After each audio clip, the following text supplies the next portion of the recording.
Hello, everyone, and welcome back to the life and suffering of Sir Brante. Also, if you hear a lot of coughing from me or anything like that, it's because of all the videos I've recorded today. I've recorded four, this will be the fifth one, so that'll be one video for each day this week. And yeah, my voice is a little screwed right now because of that. My throat is in a lot of pain, but I have some juice here to kind of help me along. But yeah, if you hear me kind of coughing and stuff like that, that's probably the reason why. But in the last episode, we finally had the trial of Father Mark, who basically gave us some information to incriminate Father Cassius. We've also brought Nathan into the flock. We've brought him from his bad ways, probably, maybe. I'm pretty sure it's still going to pop up at some point in time in the future here. And we also have the tyranny of the Inquisition now. So we're going to see if that event is going to pop up and screw us at some point. I really hope it doesn't, but it's probably going to do it right after this. Anywho, let's go ahead and see to this new event, which may be a painful event. Deathbed. Deafening silence fills your home. You are standing by Mother's bedside. So are Father, Gloria, and Nathan. For an entire day, Mother has been feverish, barely conscious. Gloria never leaves her side, not even for a minute. Nathan has even stopped drinking so he can offer your sister his awkward help. Mother's health deteriorated greatly over the past year, and the fighting in the family home has dealt a great blow to her. She has been bedridden for a month. You've been to every doctor and folk healer, but no one can help her. They all tell you the same thing. Lady Lydia's life is in the hands of the twins now. If she passes away, she will not come back. And so you wait by Mother's bed in sorrow, hoping that she will regain consciousness. There is a long silence that no one has the courage to break. Then, at last, you hear Nathan's meek voice. "Mother, it's me, Nathan. Can you hear me?" Mother suddenly rises on her elbows. She looks around, her eyes unseeing, beads of sweat forming on her pale forehead. "My son, where are you?" Nathan takes Mother by her thin, emaciated hands. She leans closer to look at him, struggling to recognize his face. "Stefan, were you playing with your younger brothers in the garden? You must be all dirty. Come here. You may not be my son, but I care for you as though you were my own. Oh, what a nice, happy family we have. A blessing from the twins." Nathan is unsure what to do or say. Father strokes his wife's hair. His eyes are two orbs of searing, indescribable pain. "You're a little confused, Lydia. This is Nathan, and the children are all grown up now, remember?" Mother's eyes were bright and alive just now, but the next moment they grow dim again. Her head falls weakly back onto the pillow. "You're right, my husband. The children grew up, but I was never able to teach them how to live in peace with each other. I let you down, Robert. You made a mistake when you took me into your home. You saved my daughter and me from a life of poverty. And how did I repay you? Gloria cannot take it anymore." "What are you saying, Mother? Don't you dare blame yourself. You did your best. You did all you could." Father looks away, unable to hold back the deluge of tears. Mother's voice, so faint now, calls out to you. "And Romulus, where is he?" With great care, you move closer to Mother. You answer her quietly. You're here, right by her side. "Romulus, I'm so happy to know you're here. I always knew greatness awaited you, ever since you were a little boy. What a shame I won't be there to see it. I couldn't save the Brante family, and will face my punishment at my final judgment. But don't worry, my dears. I'm ready to stand before the twins." Lydia Bronte's voice trails off. No longer a voice, just a final whisper of life. Will you accept your mother's death, or will you find a way to fight for her life? "I can accept the loss. The unity will go down by 2. My willpower will go down by 10. Lydia Brante will succumb to illness and have her final true death. Robert will go down by 1. Gloria will go down by 1. Nathan will go down by 1. If I can share my strength with Mother. Mother will recover. Unity will go up by 1. My willpower will go down by 10, though. Or I can unite the family. For the sake of Mother's recovery, you put an end to the quarrel that is tearing your family apart. You have to make Gloria a part of the Brante house, even if your name will be forever branded by dishonor. If I do that, Mother will recover, and the family will be at peace. Unity will go up by 1. My willpower will go up +5. Gloria will be at home, and Stefan will be at home.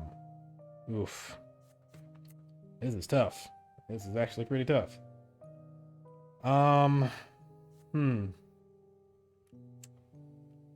Interesting.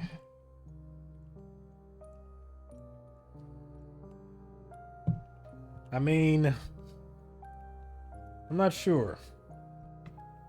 Because on the one hand, I don't even know if I can actually make the family noble. I don't know if I actually can do that. Let's see. Yeah, we need a reputation greater than or equal to 8. And I think it's at a 7 right now. And we can't be favored by the overseer because, yeah.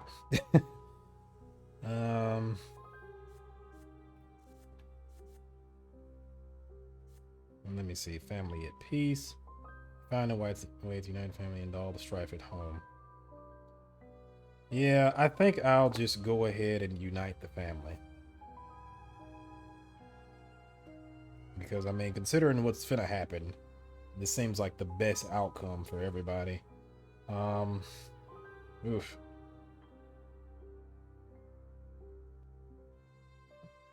And what is the family at right now? Yeah, our reputation is at a 6. We would need a +2 in order to be ennobled by the sword.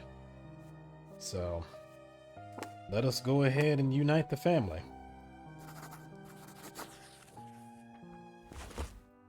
You refuse to accept this. Mother must not die. The Brante family must not fall apart. For years and years, you have fought tooth and nail to keep this family united, working hard to resolve every quarrel. You never conspired against Stefan, and you never stabbed Gloria in the back. Now it is time to take family matters into your own hand. This family strife must end. You lean down to Mother's ear and whisper, "No, Mother has not failed anyone. She has always given her all to this family. She taught you well, and she took good care of you. She has nothing whatsoever to blame herself for. Your family is torn apart by quarrels, but you are still a family because of Mother. She has no right to abandon you in this dark hour." With a great effort, Mother lifts her head slightly. She looks over the faces of her family huddled around her bed. Gloria with her arms folded on her chest in an unspoken prayer. Nathan pressing himself timidly against his sister. A faint, humble glimmer of hope appears in Mother's eyes. We are still a family. You stroke Mother's hair gently. Yes, we are. We are all Brontes. We are family. And as long as we remember that we are one, we will weather any storm and overcome any strife. Because family will always beat everything. Times are changing, and the family must face these changes. But was it not Mother who taught us to face life with humility? Suddenly, there is a flurry of footsteps outside the door. To everyone's surprise, Stefan runs into Mother's bedroom, flustered. He has been gone for so long. Frightened, Gloria leaps from her seat and stands between him and Mother. But Stefan ignores her and walks straight to the bed. "Lydia, how are you? I hurried back home as soon as I could." Your words and Stefan's sudden show of concern transform Mother, bringing her back to life before your very eyes. She sits up in the bed. The color returns to her pale cheeks. "Mother, you're not leaving us. Brother, your words are better than any medicine." "Lydia, Romulus is right.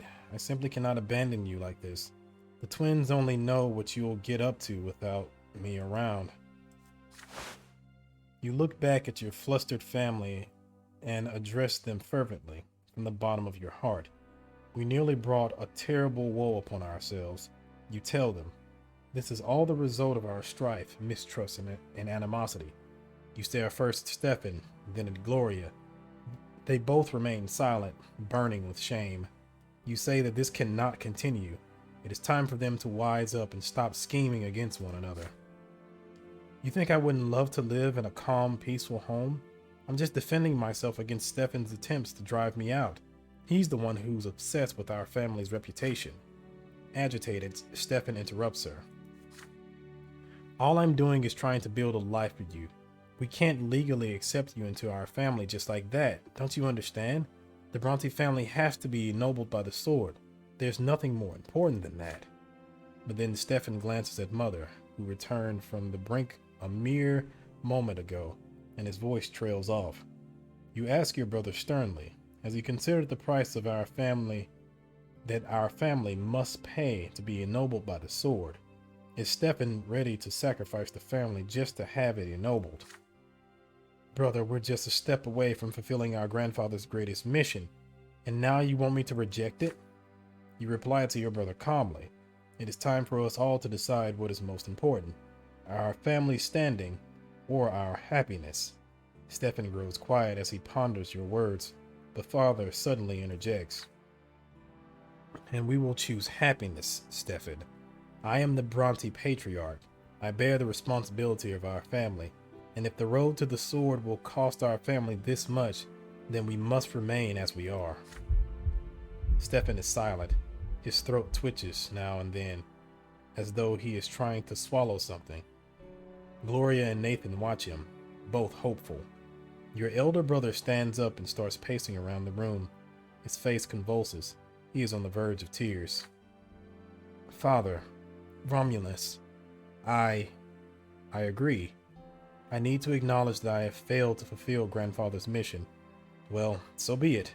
Perhaps future generations of Brontes will be ennobled by the sword, but right now our duty is to preserve this family. Gloria, for the sake of our entire family, you must become a Brante once and for all. Gloria's mouth is agape. She cannot believe her ears. You reach over and give her the smallest push. Ever so slowly, she walks towards Stefan and bows. Stefan, I never dreamed I'll never forget this. Father opens his arms wide for Gloria.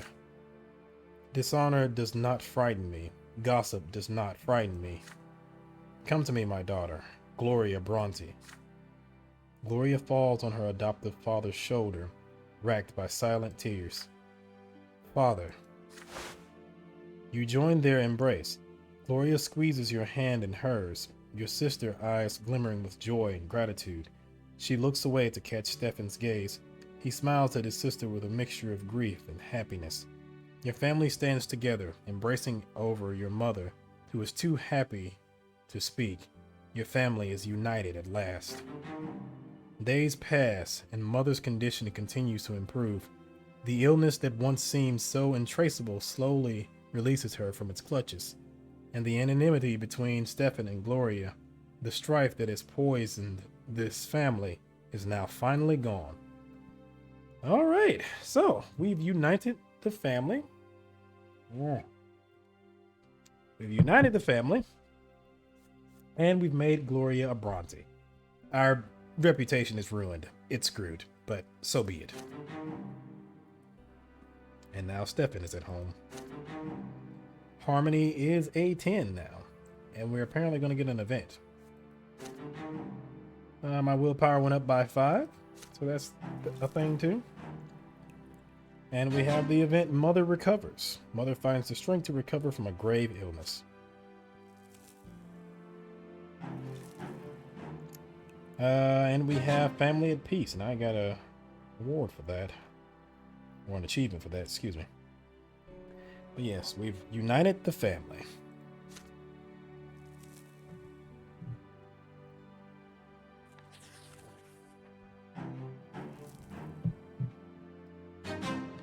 A moment of respite. This event is a consequence of your previous actions. Your work for the day is finally done. You hurry to the family home where peace and tranquility dwell again at last. Still, you've grown used to the idea that this peace could be disturbed at any moment. As you enter, Father walks down the stairs to greet you. He smiles happily and warmly. Romulus, my dear son, is spending so much time at work. Look, you can barely stand. You need some rest. Please stay at home with us for a while. Surely your work can wait. You've earned yourself a moment of respite. You consider his words for a moment and agree. Overjoyed, Father takes your hand and leads you into the sitting room.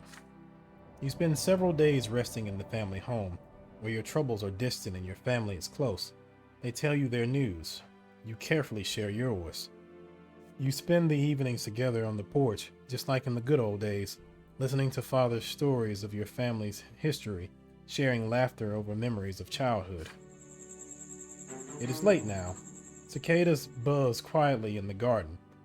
The windows of the bedrooms glow with a warm light. You recline in a wicker chair with a glass of good wine. There's no place like home. Alright, so my relation with Stefan has went up to 0, so he's indifferent. My relation with Robert has went up by 1. It's at sympathy now.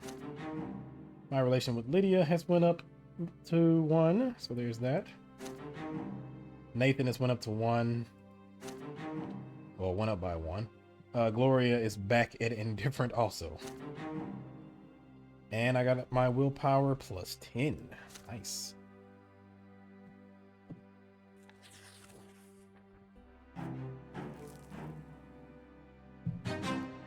Ah, yes. This event is a consequence of your previous actions. And just like for every good thing, there must be a bad thing. The sitting room is brightly illuminated by dozens of candles. Today, the tapestry bearing the Brante family crest, an oak branch wrapped in chains hangs above the fireplace. The petitions have been granted and the paperwork is ready. Today, Gloria will join the Brante family and become your father's lawful daughter. Gloria is standing by the fireplace, clothed in a modest black dress, quite unlike her usual trousers and men's jacket. Even her hair is braided today. For the sake of this momentous occasion, she is behaving as reservedly as she can, though she often glances at you with gratitude. Father steps forward solemnly and makes a speech as the family watches in profound silence. Come closer, Gloria, and become a branch of the Brante family tree. Gloria kneels humbly before the man she has called Sir Robert all his life. He holds his hands in front of her face as the ceremony demands.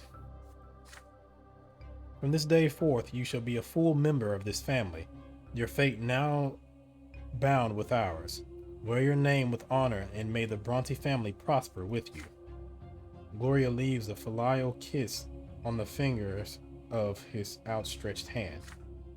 Now rise, Gloria Brante.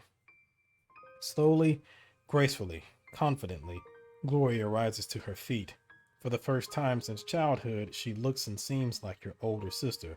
With a smile, Father at last embraces his adopted daughter as a parent. Gloria warmly responds to his embrace, then hurries to you.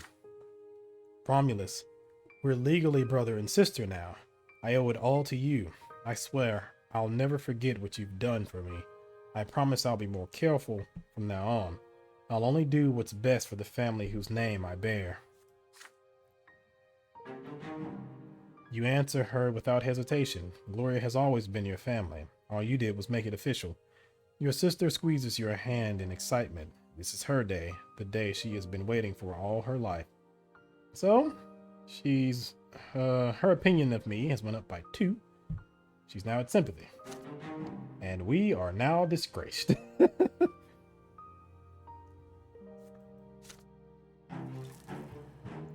Alright, and the event has happened. Robert adopts Gloria and she becomes a full-fledged Brante. I really do wish that there was some other way for this to come about where you didn't have to completely disgrace yourself. But such is the way things are.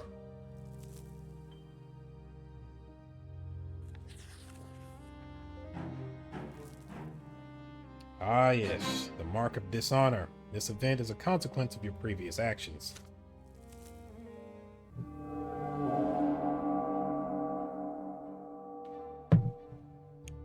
Recent events have dealt a crushing blow to the reputation of the Brante family. You have slipped into the realm of infamy and disgrace. So far, the noble families of the city have patiently endured your transgressions, but now you have lost face in their eyes. Noble society is eager to bring your every dusty scandal back into light, old offenses, ancient grievances, and naturally father's marriage to Lydia Brante and Gloria's ignoble origins. And they have surely not forgotten that the sons of Robert and Lydia Brante, Romulus and Nathan, were born out of wedlock. None of the nobles will ever say this to your face, of course. Their behavior will seem perfectly ordinary on the surface. But no matter where you go now, you will be followed by scornful glances and dismissive whispers.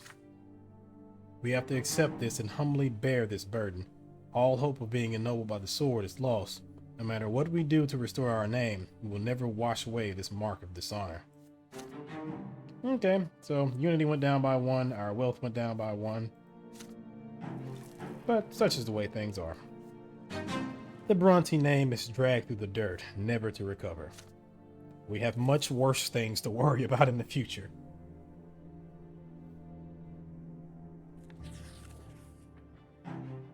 I keep forgetting these trains of events is probably what's going to end up happening for now. Thomas's wedding. This event is a consequence of your previous actions. This is a day you remember well. It began with a loud, impatient knock at the door. You are surprised to see Thomas paying a visit to your home.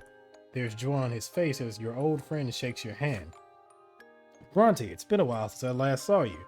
I just got back to the city. I visited my folks, then ran straight here. Auden finally stopped hounding me. I sure hope that whole mess is over for good. You invited your friend in, but he gestures for you to wait, a sly smile on his face. I'm in a hurry right now, buddy. So much to do, so little time. I'll explain. I just got back from Solmina. There was this girl in the village, a shopkeeper named Myri. She gave me shelter. I ended up falling head over heels in love with her. You congratulate your friend and pat him on the shoulder with joy. He laughs happily. My poor ma and pa, all their life they'd hoped I'd marry a noble woman. I used to hope for that too when I was young, but now I know some things matter more than noble titles. Myri's about to be my wife. You offer Thomas's words of congratulation, but he suddenly grows serious. Auden's left me alone, but Myri and I will still be better off far away from Anazet. I wasn't happy serving in the Legion anyway.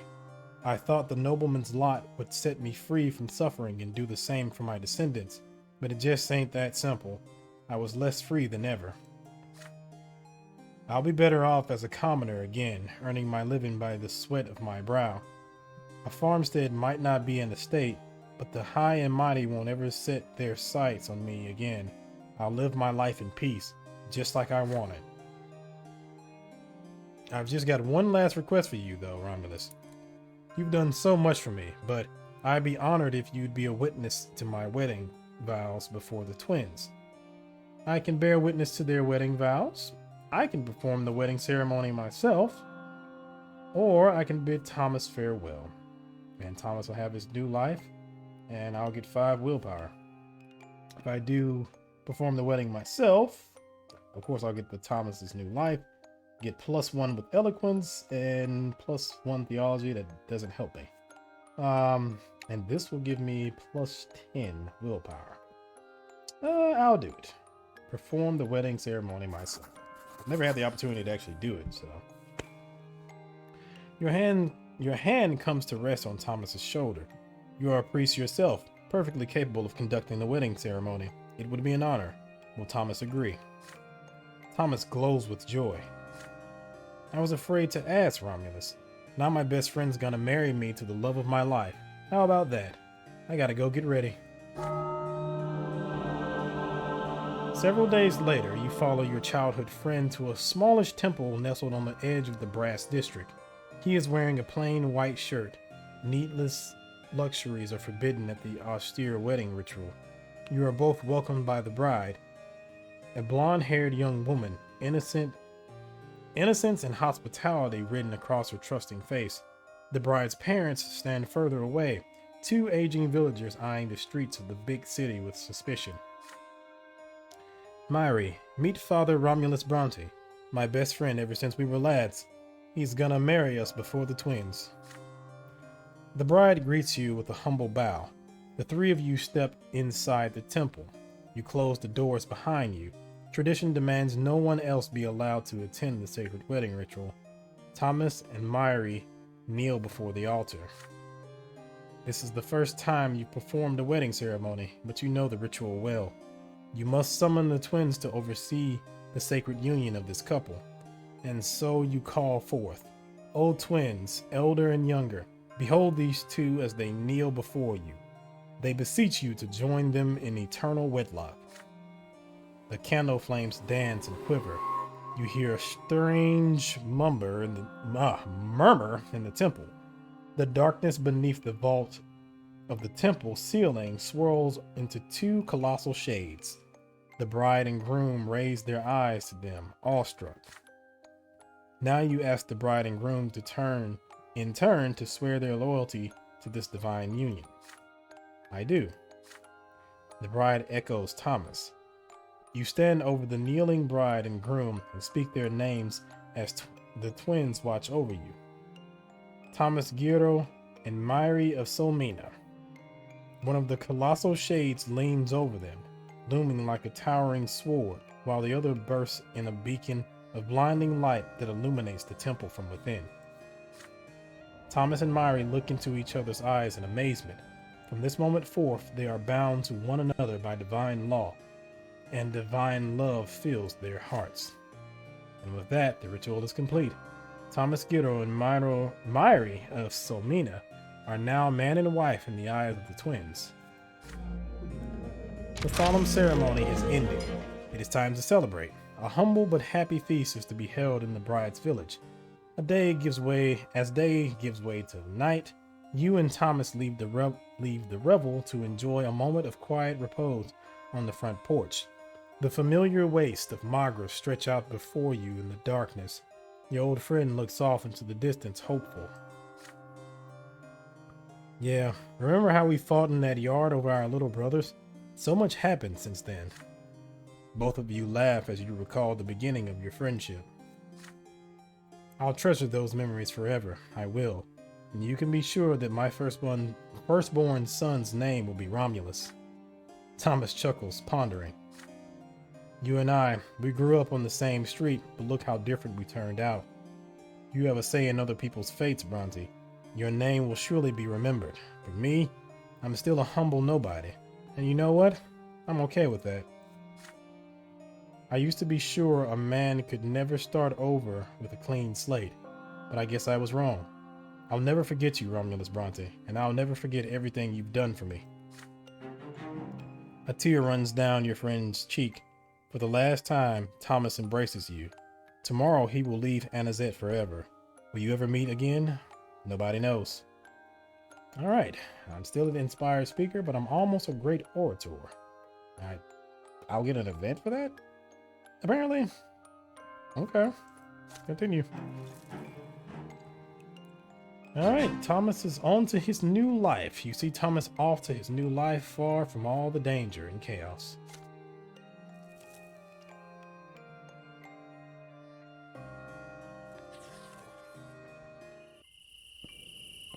Repentance.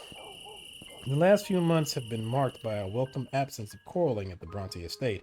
Your only concern these days is the price you have had to pay for this peace. Today you come home late, wrung dry after a day of work and worry. Everyone is sound asleep.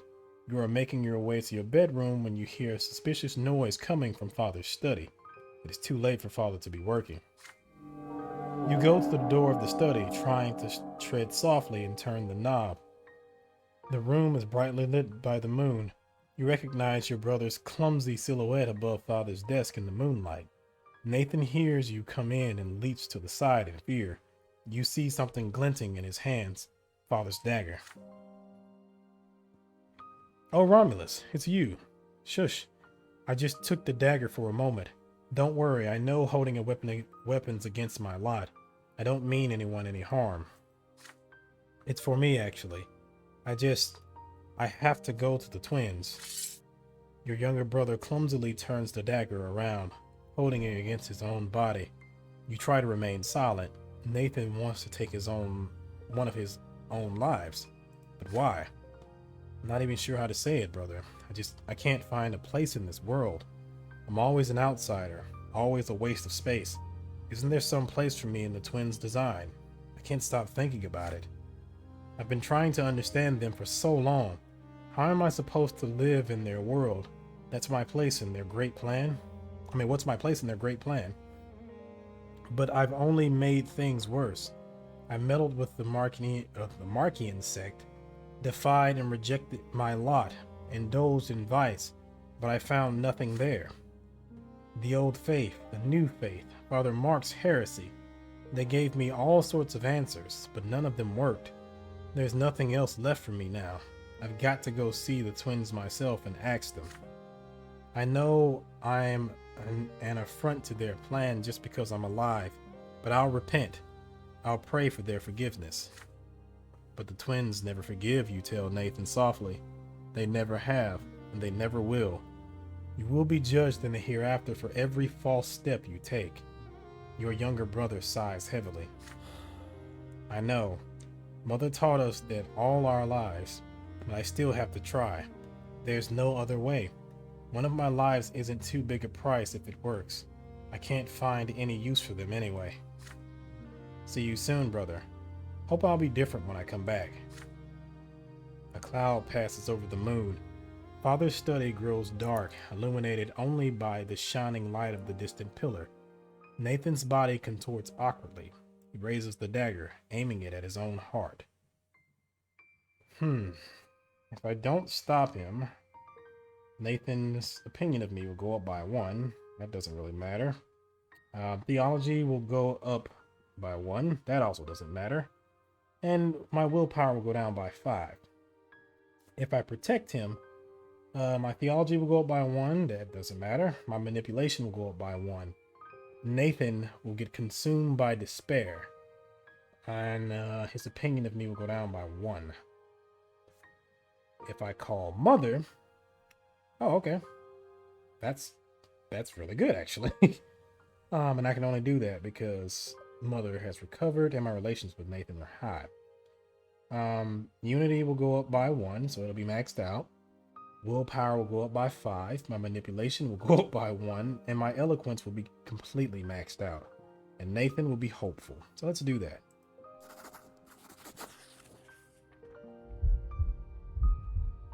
You confront Nathan with a question he has not considered. What would Mother say about this?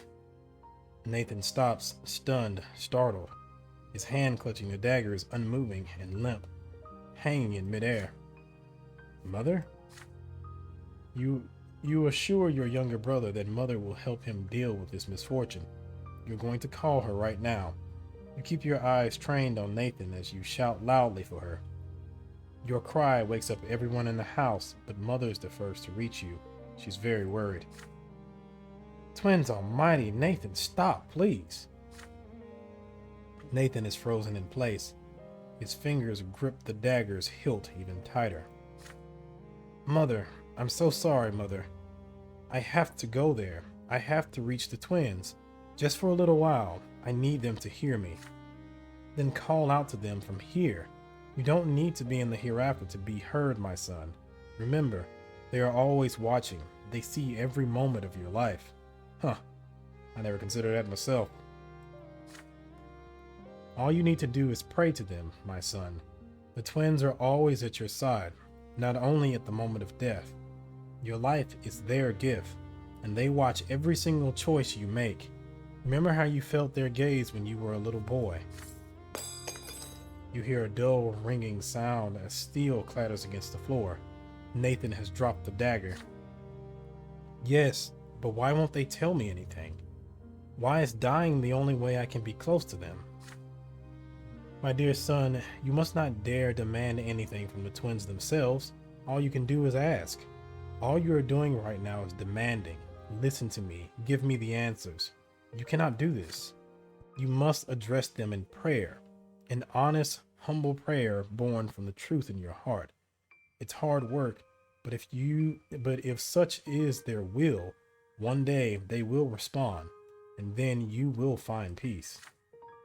Mother opens her arms for Nathan. He sobs loudly. His knees buckle as he nearly collapses into Mother's arms. It's a good thing your brother was at your side in this time of trouble. Twins bless you for this good deed, Romulus. Nathan stops wasting time in taverns with suspicious characters. He spends every day in ardent prayer.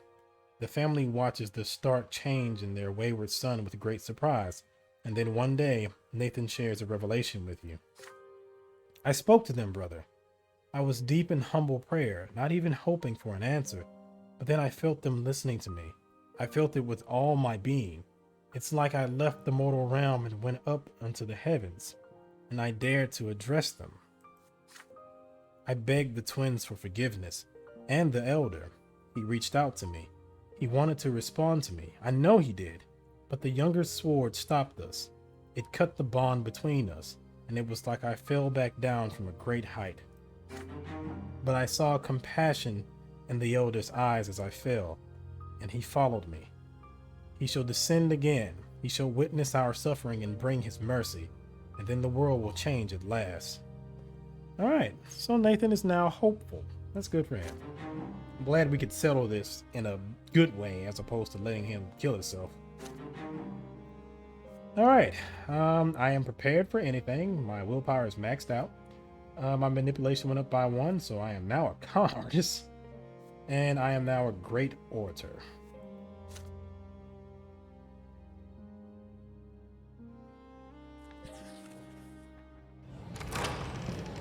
The denunciation.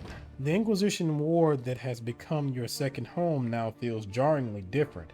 Also, I noticed that, knock on wood, that I haven't got the event for having a maxed out, having the Inquisition powers maxed out yet. So, thank God. I wonder if that's because I triggered the other event for having the new faith being completely ruined, basically. I don't know. Anyway, the Inquisition ward that has become your second home now feels jarringly different. Jean is sitting on a crude bench, all hunched over, her face in her hands.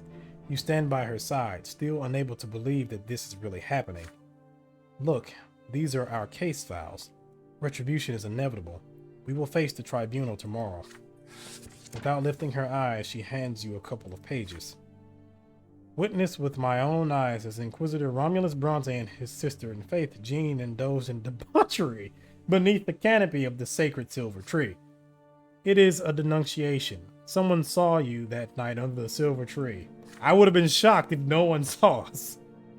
Patriarch Cassius insisted on attending the hearing, and Ulrich will pass judgment. Her eyes are full of angry tears. You reach out to touch her shoulder reassuringly, but Jean moves away. She breathes deeply and pulls herself together.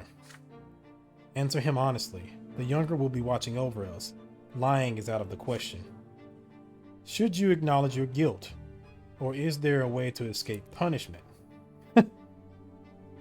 I can tell the truth, and the Inquisition power will go down by 1. I can deny everything. The Inquisition power will go up by 1, but Jean's opinion of me will go down by 2. Or I can ask Archduke Milanatus for help. I can't do it because I'm branded by dishonor. Oh, man. That sucks. That sucks. Oof. Well, shit. I mean, I would have lost some willpower, but overall, that would have been pretty good. Dang it, man. That's tough. Well, sorry, Jean, but I'm gonna have to deny everything. So, it's like that saying that we encountered earlier about, sometimes you have to do things and you're gonna have to face judgment for it. So, I'm gonna have to lie about this. Sorry. There are only a handful of people in the courtroom. They are all priests from various Anazet churches. You stand before Patriarch Cassius and Inquisitor Ulrich. The Inquisitor's gaze is full of disappointment. The Patriarch, on the contrary, has a triumphant smile on his face. The image of the younger gazes at you sternly from the icon behind them. Let the tribunal begin. This shouldn't take long. Brother Romulus and Sister Jean, you stand accused of engaging in a depraved carnal liaison with one another. Under the silver tree, no less. What sacrilege! The priests exchange whispers. You feel the blood pounding in your temples. It is so, Patriarch. Still, this denunciation might well be an attempt to tarnish our order and nothing more. A slander concocted by someone who harbors a grudge against the Inquisition. Brother Romulus, beneath the gaze of the younger, tell us, your brethren and mentors in faith, what really happened? You summon all your fear and anger to announce as firmly as you can that you deny all the accusations. They are nothing but vile slander. The Inquisition's enemies are trying to besmirch your good names, but you are both innocent. Jean looks at you in confusion. Cassius noticed her bemusement. Sister Jean, you will now tell us what happened there. Jean stares at you in silence. Sister Jean? Jean shudders. I have nothing to add. The room is quiet, because I know Ulrich is just like, hey man, we need power, so stuff is going to happen on the side, but we need to keep this under wraps, man.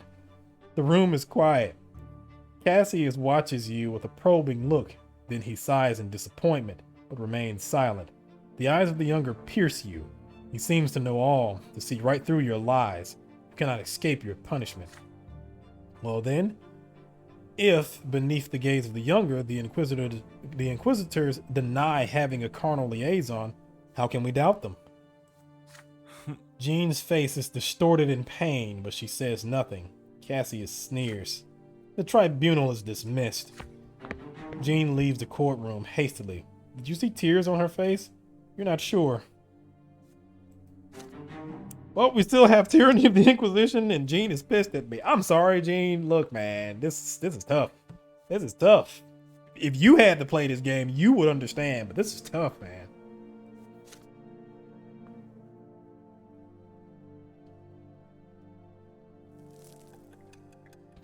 All right, the year's 1145. We only got 2 more years left.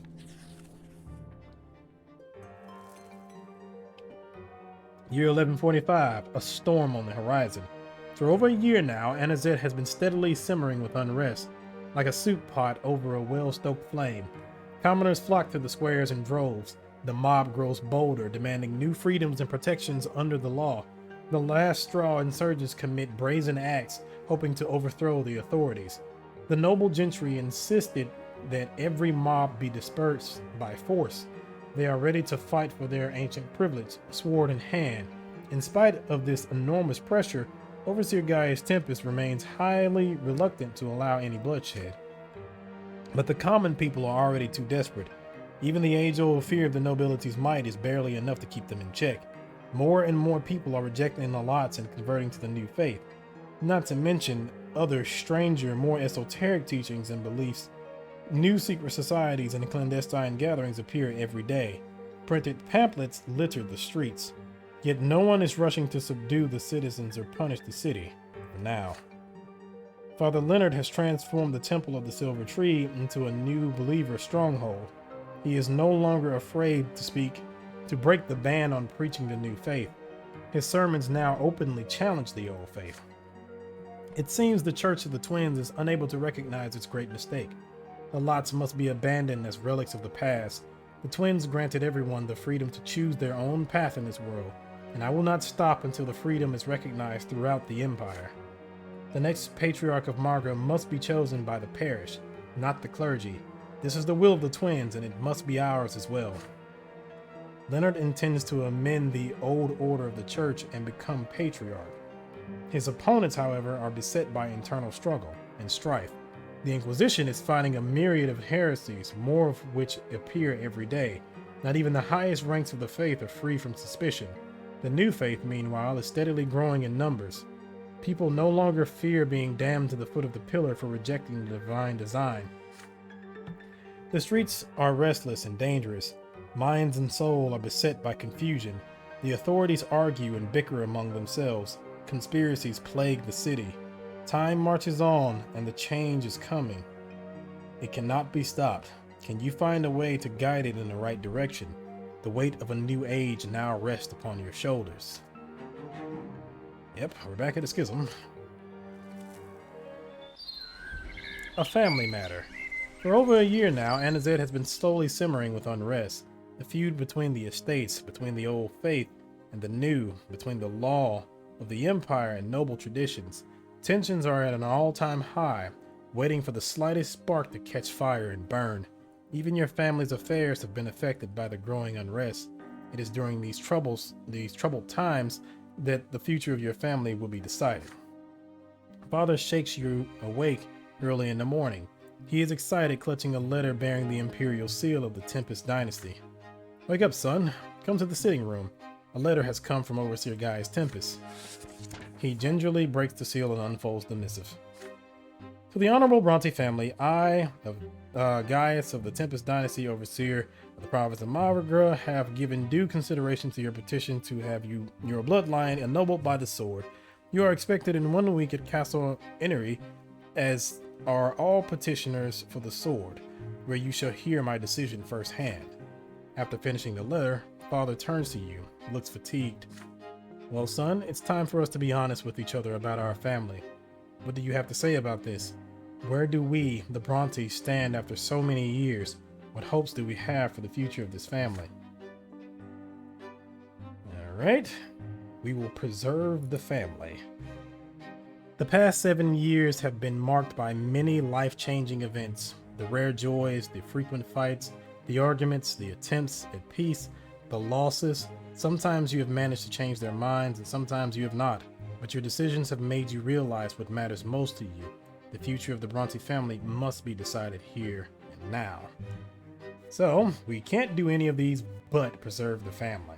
Our unity is greater than or equal to 3, and that's what's important. And yeah, we can't become nobles of the sword because we don't have any of this other stuff. We can't become members of the Overseer entourage because we we can't have family in ruins. We don't have the reputation nor the wealth, and we don't have family of means or a glorious bloodline. So yeah, but we will preserve the family. Oh great. Oh, Gregor Bronte is pissed. Fuck him. A family matter. You reluctantly confess to Father what both of you already know. It is clear what Gaius Tempest's decision will be. Your family's hopes of being ennobled by the sword are long gone. You had to maintain your family reputation and fortune and peace at home. It all proved too much to handle. After expending too much energy resolving the strife within your family, you had little strength left for the rest. With a sigh, Father agrees. You're right, my son. We couldn't weather the storm that came upon us. Who could have even hoped for a hereditary title after that? I can only imagine how your grandfather must be raging in the hereafter. The Brante patriarch uneasily considers what comes next. But our family is still together, still whole. It pains me to think that there were so many losses that could have been prevented. I must confess, at one point I even feared there might be nothing of us left, but we're still a family. Very well, we will abandon the pursuit of the nobility of the sword for our descendants and tend to the Brante family itself. Nathan peeks into the sitting room. His hair is tousled. Father? Romulus? What happened? Nothing, Nathan. Life goes on, that's all. Your weary father embraces his 2 sons. The last of the embers that were once the letter from Gaius Tempest smolders away in the fireplace. It was almost too much to bear, but your family ties have been preserved. The Brante family will live on. Alright, so there's open hostility from Gregor Brante. I am prepared for anything. And that's it. Alright. This event is a consequence of your previous action. Inquisition power greater than or equal to 7. Father Ulrich is my master. Okay. That kind of worries me. There are mere days left before the sacred conclave. Every day as you walk the streets of Anazet, you see reverence in the faces of its residents. They bow to you, some out of respect, others out of fear. The Inquisition has never been so powerful in Magra. Ulrich summons you to his quarters. He has an urgent mission for you.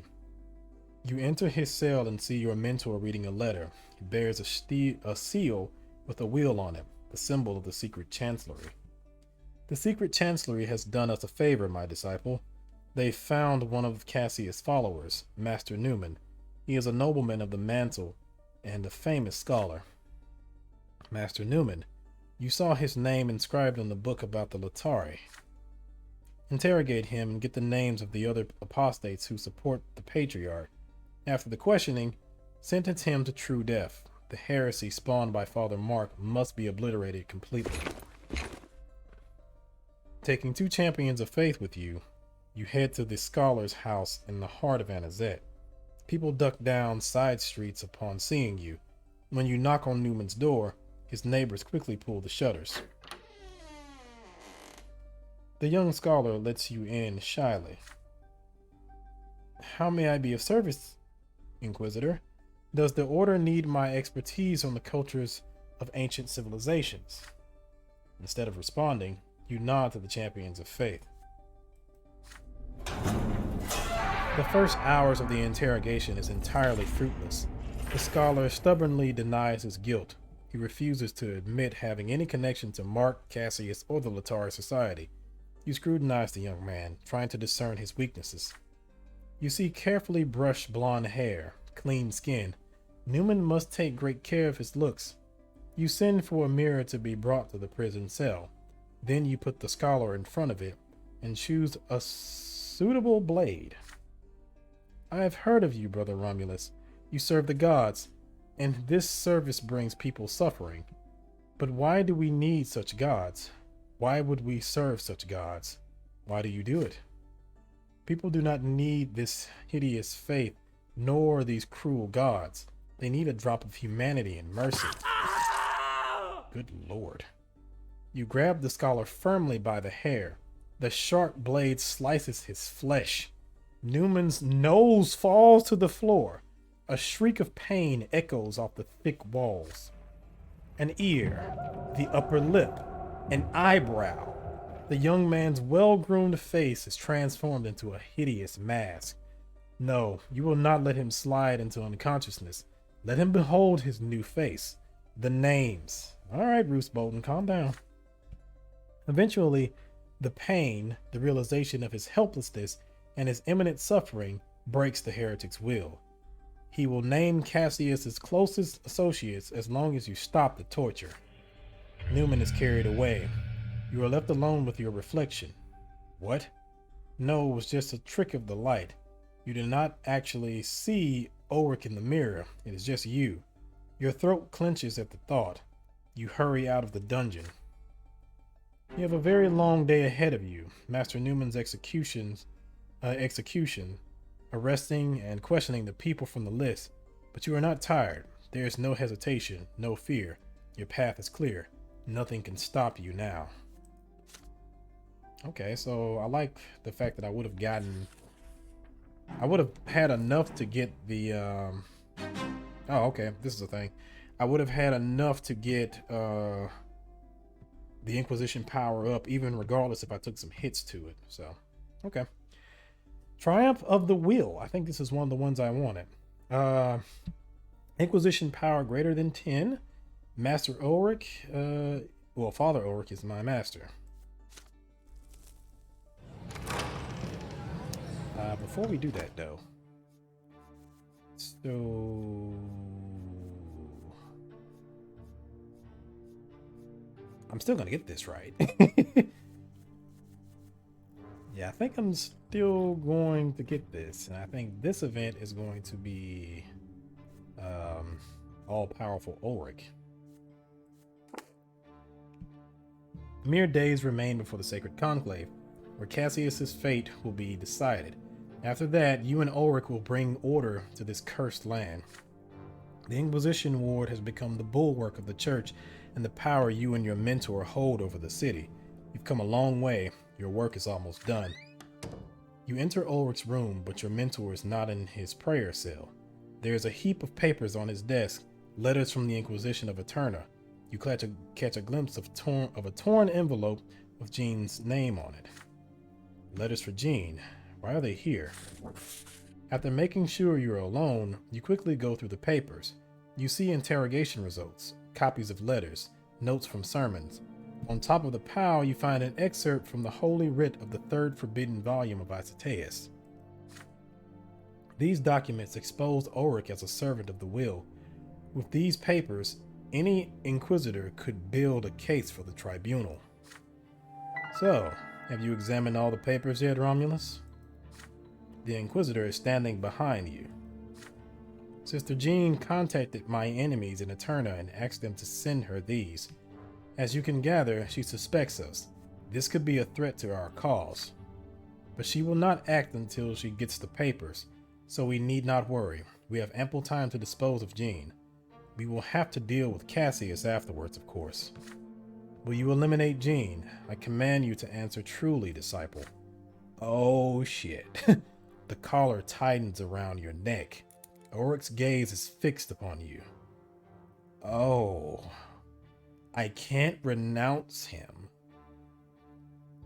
And even if I did, the Inquisition's power would go down by 2.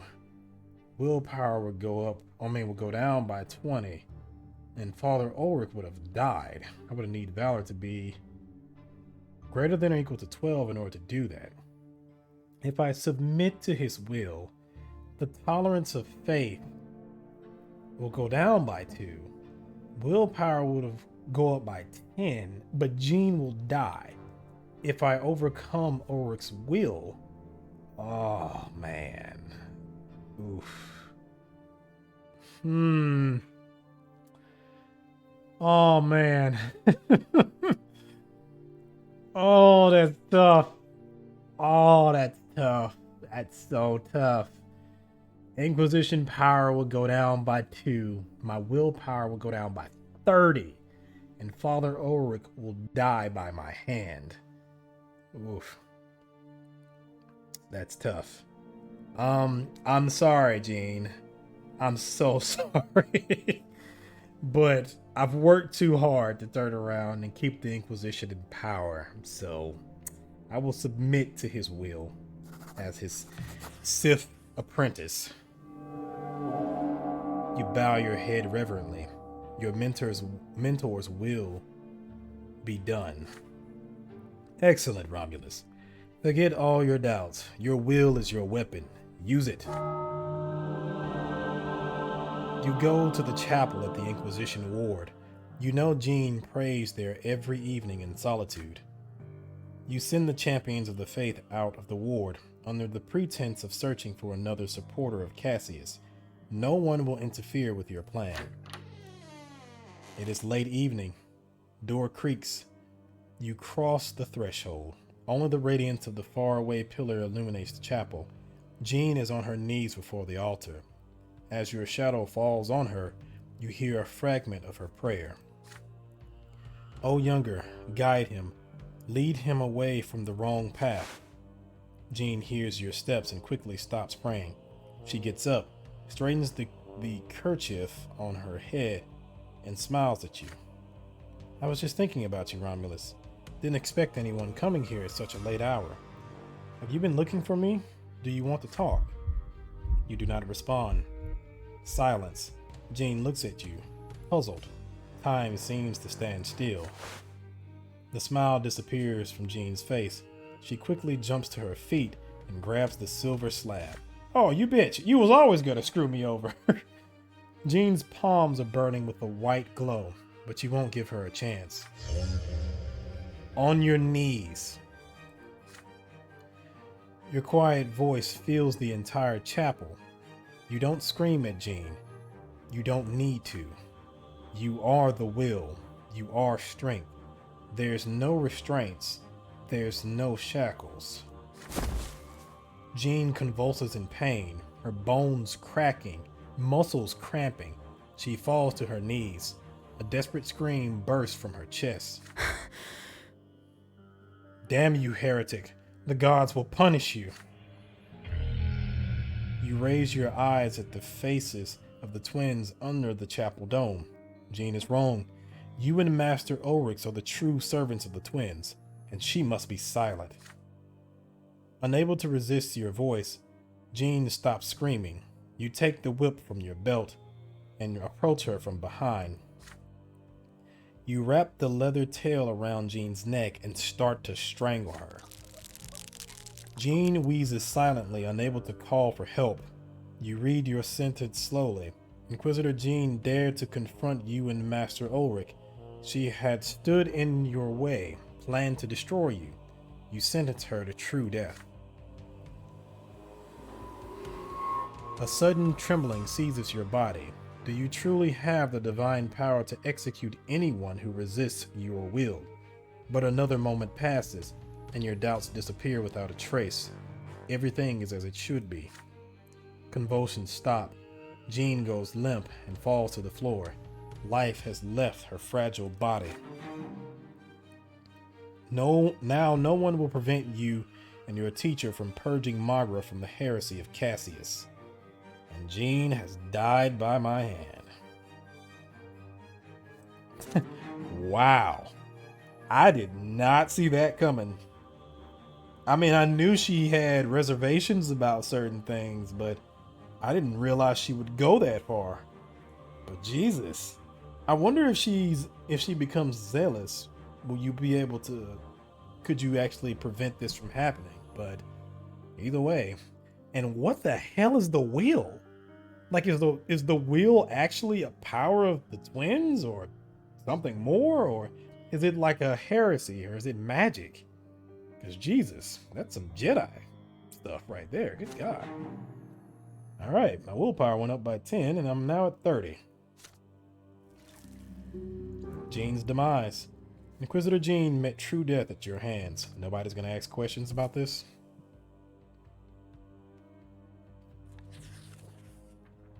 Willpower. The path of the will. You stand in the midst of a crowd by the temple of the silver tree. Your long path ends here. Nothing can oppose the power of the Inquisition, neither the secular authorities nor the high-ranking clergy. Everyone in Magra knows your name. It is uttered with trepidation and fear. There is only one person who outshines you, Inquisitor Ulrich. He knows no mercy, makes no concessions, and never strays from his path. Today, Ulrich, the embodiment of the Inquisition, will pass judgment upon the patriarch of the province. No one dares to interfere. Patriarch Cassius has been chained to a stake, beaten mercilessly, in rags almost unconscious. He is to be burned alive. He will have no chance to speak. His congregation, so adoring just a while ago, will not have the courage to defend him. They are too fearful of the almighty Inquisition. His fate has been decided. There was no need for a sacred tribunal, no need for a lengthy hearing and carefully collected evidence. These are but formalities, and by Ulrich's will, the Inquisition no longer needs them. In the middle of an enormous sea of people, surrounded by inquisitors and champions of faith, Ulrich seems invincible. His unnaturally loud voice fills the square. People of Anazet, for far too long, Patriarch Cassius has poisoned us with his falsehoods. Beneath the mask of God's-fearing priest hides an apostate, a heretic, and a renegade. Today, the Inquisition will remedy the error of the clergy who allowed this heretic to become patriarch. They will be punished for their mistake. The sacred conclave will no longer have the right to elect the patriarch. Henceforth, this shall be the sole right of the Inquisition. Jesus, that's okay. I was always curious on why it always seemed like the choices were going to be, I guess keeping Cassius or removing Cassius and having the new faith guy come in and rule. But this, Jesus, all right.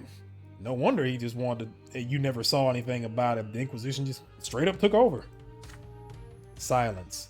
All you hear is Abbot Leonard's lone cry. You cannot do this. The patriarch must be elected by his flock. He must earn the trust of those who will follow him. Ulrich grins. This land is soaked in lies and filth, Abbot Leonard. The heretic you see behind me was chosen by the clergy of Magra.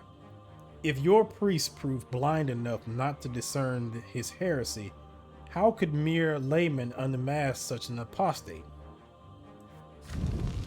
No, this is the Inquisition's burden, to cleanse the cursed land of Magra of all heresy, and so it is my burden too.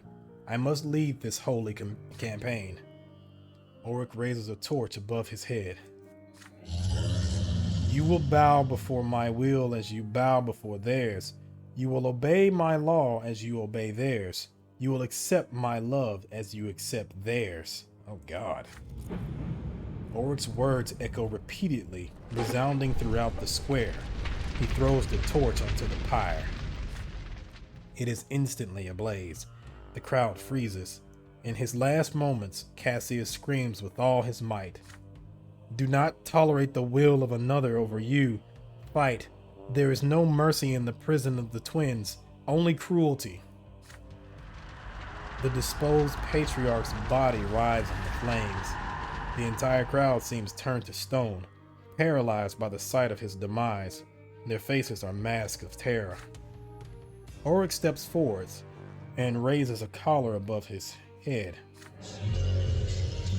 You, the sinful flock of a wayward patriarch, shall kneel and accept your new sacrament, not that of the sword of the lash, but of the collar.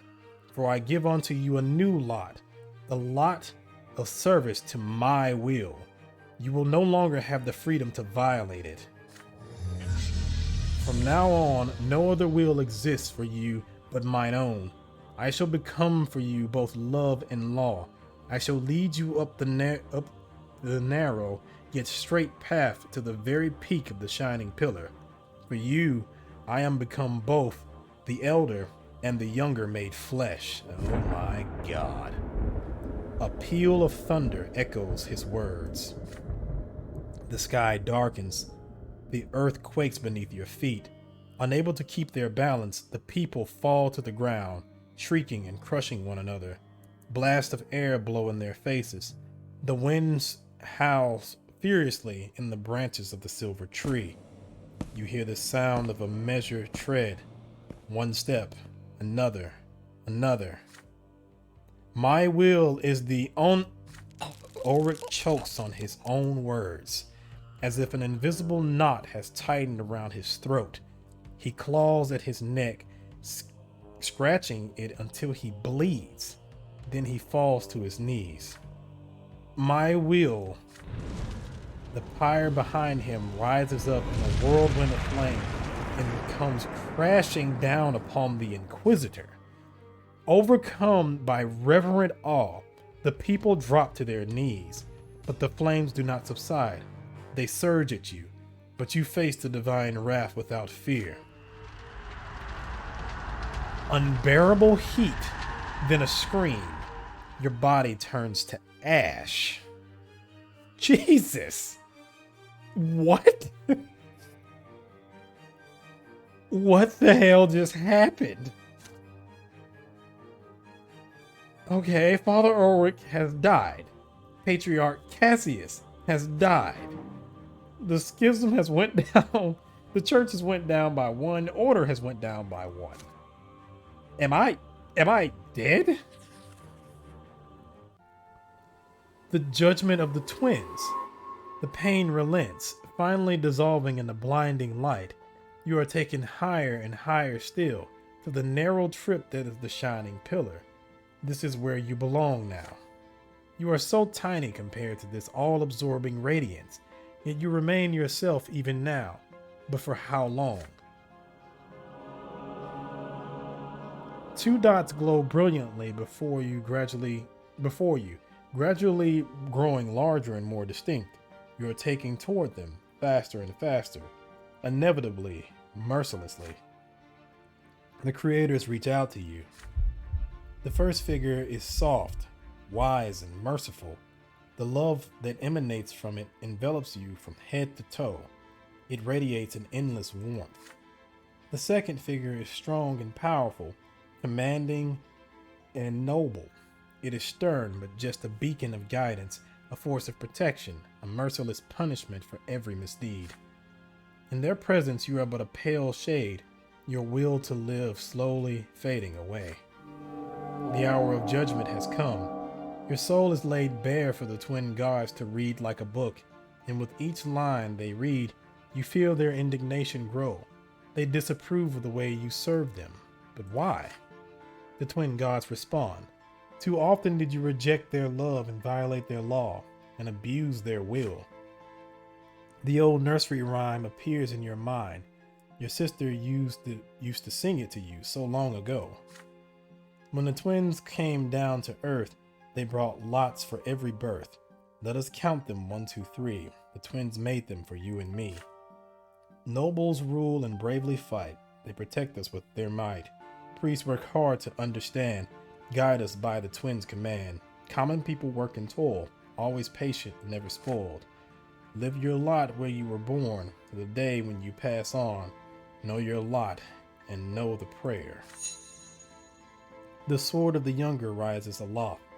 The immense blade descends upon your pitiful mortal soul. Will you submit to this verdict? No. Of course I'm not gonna submit to this verdict. Humbly accept my punishment, please. I'm gonna stand against the twins. No one can break your will, not even the gods themselves.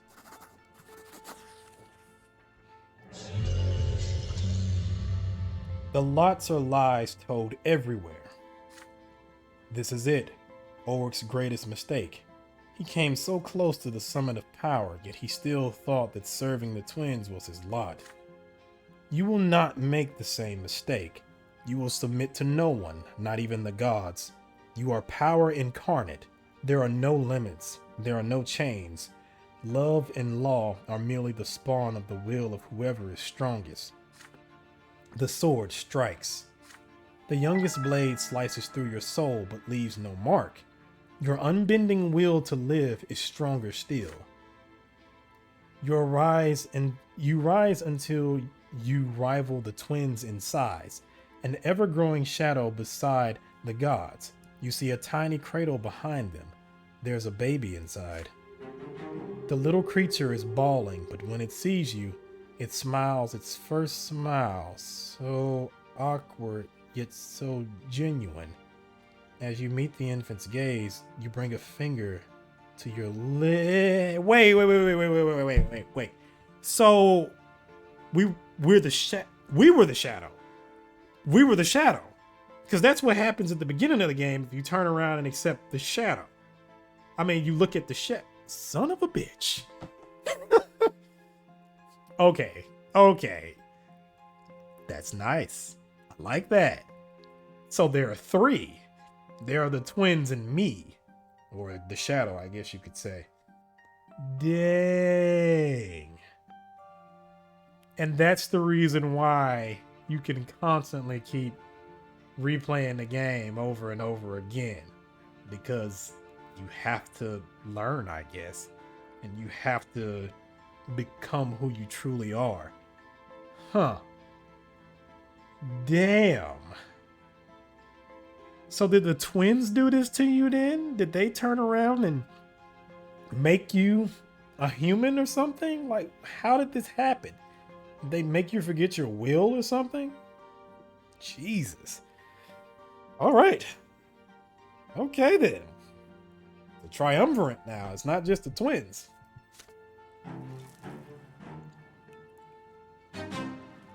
You follow Ulrich on the path of the wheel until the very end.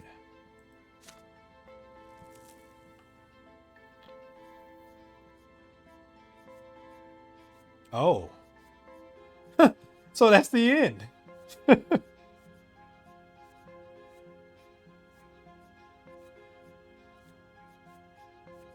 Wow. So that's the true ending, I'm guessing. Wow, that is crazy. That's crazy. I I didn't see that coming. So what's gonna happen now?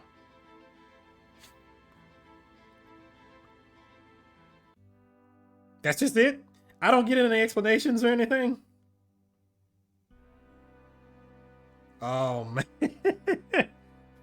Come on. You gotta give me some more. You gotta give me more than that. You gotta give me more than that.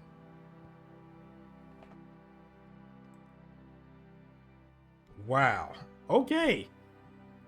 Well then, I didn't think this was going to be the last video, but apparently this is going to be the last video to this. So that definitely is by far the best out of all the different routes that I've encountered so far. I really do like this playthrough. And it's weird because I kind of feel like to a certain degree, this route doesn't work with the rest of the game to a certain degree, because I feel like with certain choices you make, it should really change a lot of things that's going on in the game, because the Inquisitor seemed like he has way more power than the judge does, ironically enough. But yeah, it seems like certain choices that you would make would pretty much nullify certain events that would go on. But this playthrough, this route, I like this route. I really like this route. It seems way more focused. It seems like there's actually more going on with it, and it actually goes more into the lore of the world and everything, as opposed to the other routes. The other routes just kind of focus on the nobility and everything. It doesn't really go into the actual foundations of what's going on in the world. So I really do like the fact that it kind of goes more into everything. It's just way more detailed as far as everything goes. And you get a lot more backstory about certain things, especially the twins and everything else. I really wish I would have played this right off the bat, because it pretty much would have nullified every single complaint I've had about the other playthroughs. I guess if I had one complaint about this, it's this ending. Is that I kind of wish that you had some choices at the end that would dictate how the world turned out now that you've broken the will of the gods. So, but I guess that's kind of the thing. It's just the will is whatever you want it to be. You can have that perfect world and everything now. So, yeah, but that was really good. I really liked it. I liked the way Ulrich was, because Ulrich seems like the only person of power that actually helps you. I mean, granted, you find out that he's pretty much corrupted by his own power towards the end, but he seems like the only person that really tries to help you and to do things and stuff like that. Whereas everybody else is just a punk. They don't do anything. They always leave everything in your hands. And if you fail, it's your fault. And if you succeed, then it's their success. But Ulrich was actually a really good character. But I kind of want to play this again now and see what it's like with Father Leonard, and see, I think that's his name, Father Leonard, and see what his path is like along with the new faith. I wonder if you can still get the power of the will and stuff like that. There's also the whole thing with the Latari and stuff like that. I want to look into that more. But yeah, this playthrough was a lot better than the judge playthrough and the lotless playthrough. So I really like this. If I had to rank it so far right now, this is easily by far my favorite one. I would probably place the judge one again, and I would probably place it at second, because it's still enjoyable. It's just, it has a lot going on, a lot of things you have to balance, and there's a lot of losing that you have to do in that, and I don't really care for that. The lotless is just kind of all over the place. There's a lot of ways I didn't like the way the story went. I mean, again, I understand that you're supposed to kind of have sympathy for the romance. I can't remember her name, but you're supposed to have sympathy for her situation and the things that she went through. But at the same time, from my perspective, I didn't see that. So, it's kind of hard for me to feel that way and, be angry. Plus, you learn all this manipulation and stuff like that just to be completely manipulated the entire time. So that's also an issue I had with that one. But the lotless just seemed like it was all over the place. I mean, it still had some nuggets of stuff that I thought was kind of good. Of course, being able to have your own organization and stuff like that. you know, that was kind of good, but everything else was just kind of, it was just all over the place. But definitely this playthrough is really, really good.